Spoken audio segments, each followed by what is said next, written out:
Greetings, friends, and welcome to Captain Samuel's Worst Daycare Ever. In honor and celebration of Black History Month, we're looking at Imaro.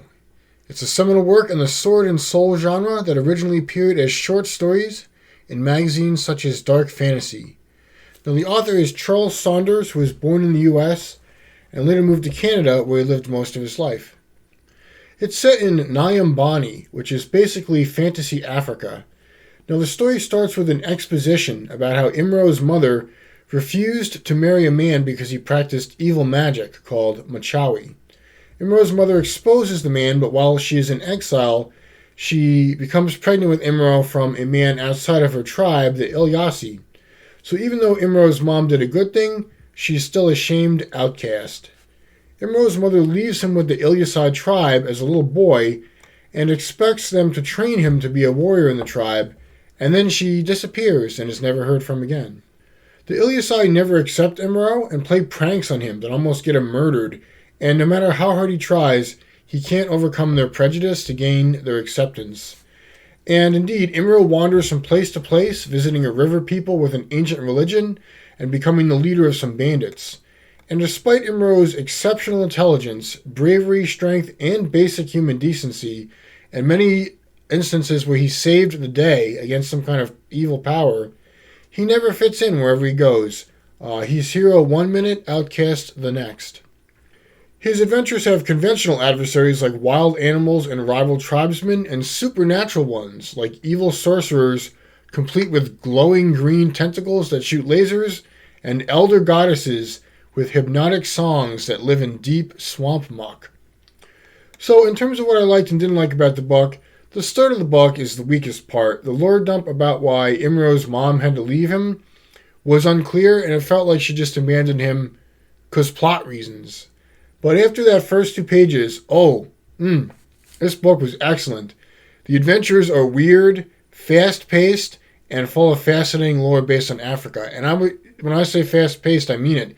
He would get attacked by a leopard, and then the next second, some rival tribesman is jumping out of the bush ready to get him. So these stories move quick. They're also full of unique terms from African languages, such as Machawi, which means evil magic, and Kufahuma, which is situational awareness and attunement to one's surroundings. It's basically the spider sense of Nyumbani.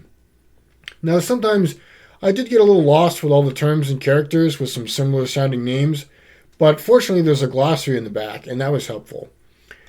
And I think my favorite thing about Imaro is a badass guy, and he's not just a kicker of asses and slayer of eldritch horrors. He has some depth to him. He's a decent person who just wants to make his way in the world like everyone else, and is constantly outcast for flimsy reasons by prejudiced people. Underneath all that ferocious muscle, there's a humanity to Imaro that had me feel sympathy and empathy for him. When he befriends the river people, there was a line in the book, and for the first time, Imaro knew what it was to have a friend. I gotta say, brought a little bit of a tear to my eye reading that. And then when a jerk kills his best friend, who is basically an African cow called an Agombe, I felt for the guy. The only friend in the whole Ilyasi tribe is this cow, and they go and kill it with a mean-spirited prank. Imaro doesn't inspire pity. He's too strong for that. But he does inspire empathy and compassion, and I think that's an amazing accomplishment for a book that's mostly action scenes. So, overall, I give Imaro 5 stars out of 5 and place it in the God-tier pantheon of books. It's fast-paced, unique, and interesting, with a badass character I also felt empathy for. It has some very, very minor flaws, but it's easy to see why this became such an important work in giving black authors and black characters their rightful place in sword and sorcery literature. And I want to say that Imaro might be an outcast in his world, but he's a welcome guest in mine, right on my bookshelf. Next to, check this out, I picked this up, Imaro 2, The Quest for Kush. So yeah, I really like this, so I picked up the sequel. Okay, everyone, hope you're doing well. Thanks for watching.